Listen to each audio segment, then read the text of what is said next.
بسم اللہ الرحمن الرحیم۔ السلام علیکم ناظرین، میں ہوں جی ایم جمالی اور آپ دیکھ رہے ہیں ڈیجیٹل کے سب سے بڑے چینل نیوز پاکستان کا پروگرام اے ٹو زی۔ ناظرین، اہم خبر ہے کہ پاکستان کی افغانستان میں انٹیلیجنس بیس ایئر اسٹرائکس میں فتنہ الخوارج کے 7 مراکز کو تباہ کیا گیا ہے۔ کارروائی میں 80 سے زائد خارجیوں کے جہنم واصل ہونے کی اطلاعات ہیں۔ سیکورٹی ذرائع کے مطابق گزشتہ رات پاکستان کی جانب سے افغانستان میں انٹیلیجنس بیسڈ ایئر اسٹرائکس کی گئیں۔ پاکستان کی جانب سے انٹیلیجنس بیسڈ ایئر اسٹرائکس میں 3 صوبوں ننگرہار، پکتیکا اور خوست میں کارروائی کی گئی۔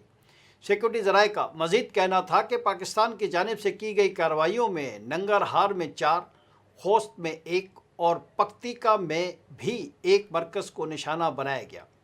تباہ کیے گئے مراکز میں نیا مرکز نمبر 1 ننگرہار، نیا مرکز نمبر 2 ننگرہار اور خارجی مولوی عباس مرکز خوست، خارجی اسلام مرکز ننگرہار شامل ہیں۔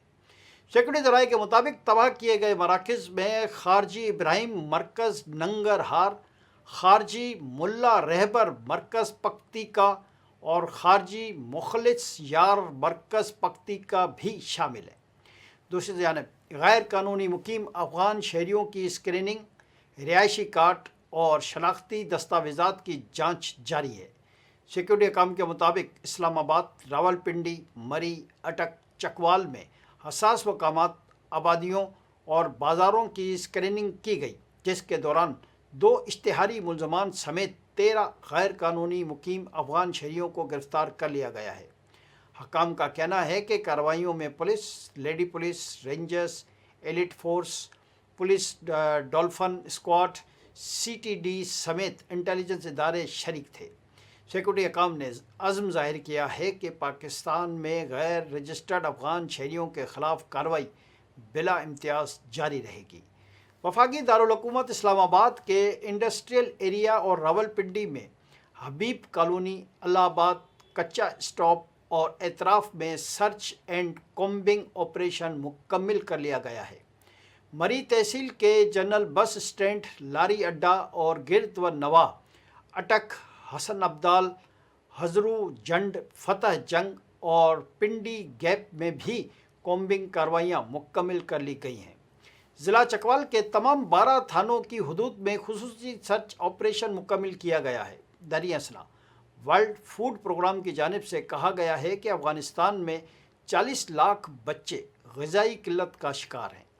افغان میڈیا کے مطابق فنڈز کی کمی کے باعث تقریباً 17.4 ملین لوگوں کی ضروریات پوری نہیں کی جا سکتیں۔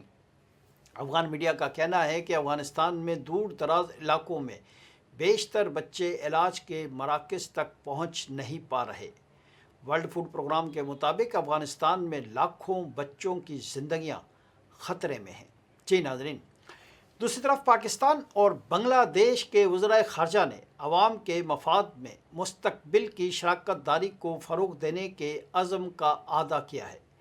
نائب وزیر اعظم اور وزیر خارجہ سینیٹر اسحاق ڈار نے بنگلہ دیشی ہم منصب ڈاکٹر خلیل الرحمان سے ٹیلی فونک گفتگو کی ہے۔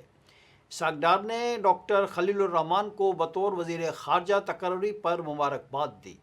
اس موقع پر دونوں رہنماؤں نے پاکستان اور بنگلہ دیش کے تعلقات مزید مضبوط بنانے کے عزم کا اظہار اور امن، استحکام اور خوشحالی کے مشترکہ ویژن کو آگے بڑھانے پر اتفاق کیا۔ گفتگو کے دوران مختلف شعبوں اور کثیر الجہتی فورمز میں تعاون بڑھانے پر اتفاق کے ساتھ عوام کے مفاد میں مستقبل کی شراکت داری کو فروغ دینے کے عزم کا اعادہ کیا گیا۔